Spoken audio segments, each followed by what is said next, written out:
Kemudian, rencana pemindahan ibu kota Jakarta, salah satu kota terbesar di dunia, ke sebidang tanah yang masih kosong di wilayah hutan.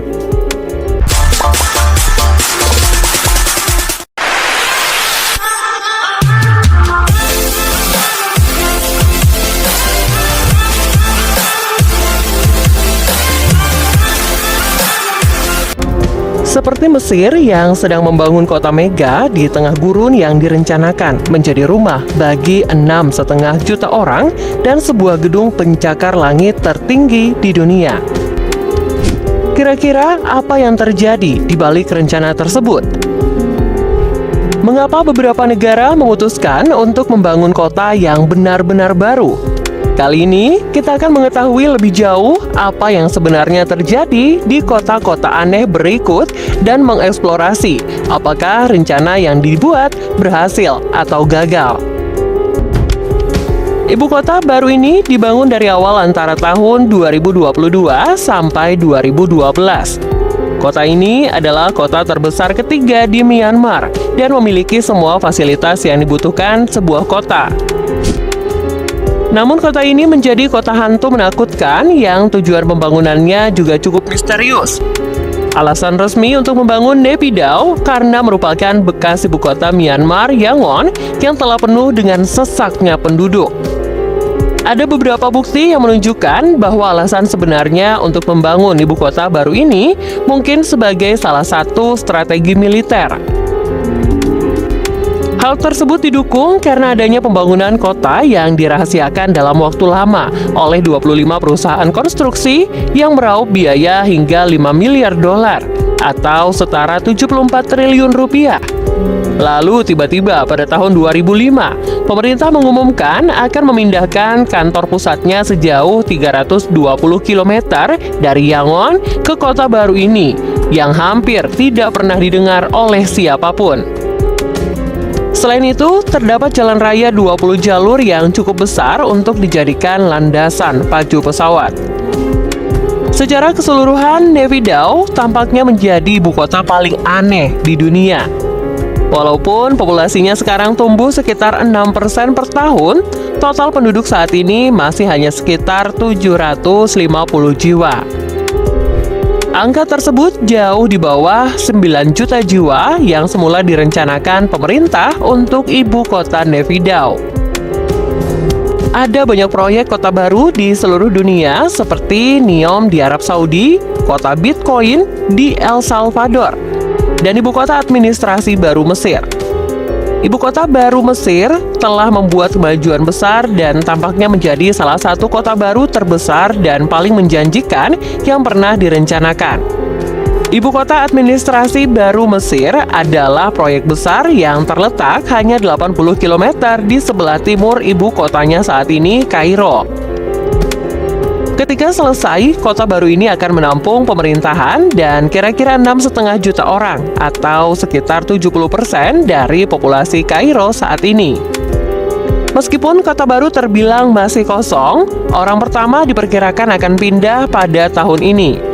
Ibu kota baru ini masih belum memiliki nama yang tepat, sehingga pemerintah Mesir mengumumkan kompetisi yang akan datang terkait dengan nama dan logo kota tersebut.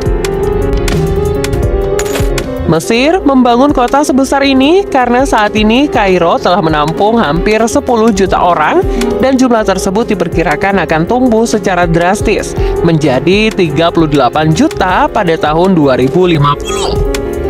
Oleh karena itu, pada tahun 2014, Presiden yang baru terpilih, Abdel Fattah el-Sisi, mengusulkan proyek mega besar-besaran ini untuk mengurangi kemacetan lalu lintas yang akan terus dan kelebihan populasi di Kairo.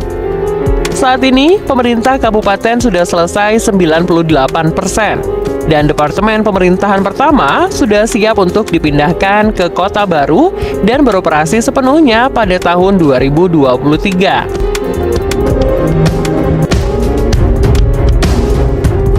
Kota baru Nusantara akan menggantikan ibu kota Indonesia saat ini, Jakarta.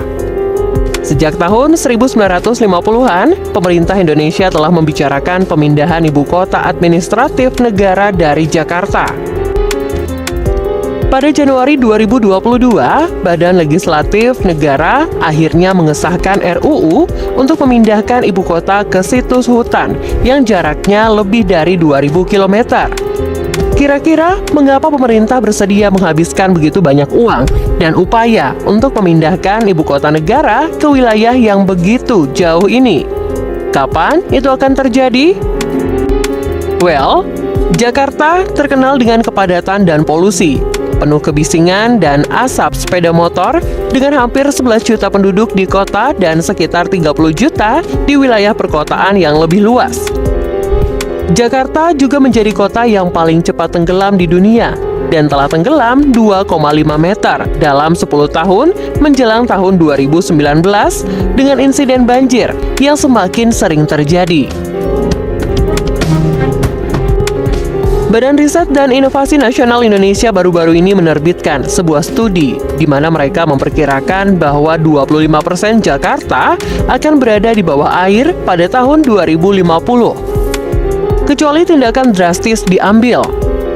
Studi tersebut mengidentifikasi penyebab utamanya penurunan muka tanah Jakarta, yakni akibat penggunaan air secara berlebihan, perubahan iklim yang membuat permukaan laut naik, dan sering terjadinya cuaca ekstrim yang menyebabkan banjir bandang, baik dari laut maupun dari hulu sungai. Bahkan beberapa rumah dan sebuah tempat ibadah telah hilang di telan laut. Meskipun sedang berlangsungnya pembangunan tanggul laut sepanjang 47 km di sepanjang garis pantai yang tenggelam. Situasi putus asa Jakarta adalah alasan utama pemerintah Indonesia untuk membangun ibu kota baru di Pulau Kalimantan. Saat ini, pembangunan ibu kota di hutan Kalimantan telah memasuki tahap konstruksi pertama. Rute, akses jalan, dan situs pembangunan utama pemerintah telah dibersihkan dari pohon. Kota baru ini akan disebut Nusantara yang dibangun di atas lahan seluas 2.500 km persegi atau 3 kali ukuran kota New York. Ada banyak alasan untuk menempatkan Nusantara di Kalimantan karena secara geografis lebih berada di tengah dan mewakili Indonesia secara budaya daripada Jakarta di Pulau Jawa. Harapannya, konstruksi Nusantara akan mengurangi kepadatan penduduk di Jakarta sambil meningkatkan pertumbuhan ekonomi di Kalimantan dan di seluruh Indonesia. Selain itu, Kalimantan mengalami tingkat kejadian bencana alam yang jauh lebih rendah dibandingkan dengan dataran rendah Jawa dan pulau-pulau lain yang rawan banjir, gempa bumi, dan letusan gunung berapi. Kota baru ini akan dibangun dalam 5 tahap. Tahap pertama dimulai dengan upacara State of the Earth pada Agustus 2022 lalu. Dan tahap kelima dijadwalkan selesai pada tahun 2045 ketika populasi Nusantara seharusnya mencapai 2 juta orang. Perkiraan saat ini, proyek tersebut akan menelan biaya 32 miliar dolar atau setara 477 triliun rupiah. Yang 40% diantaranya akan menjadi investasi swasta dari Indonesia dan perusahaan internasional.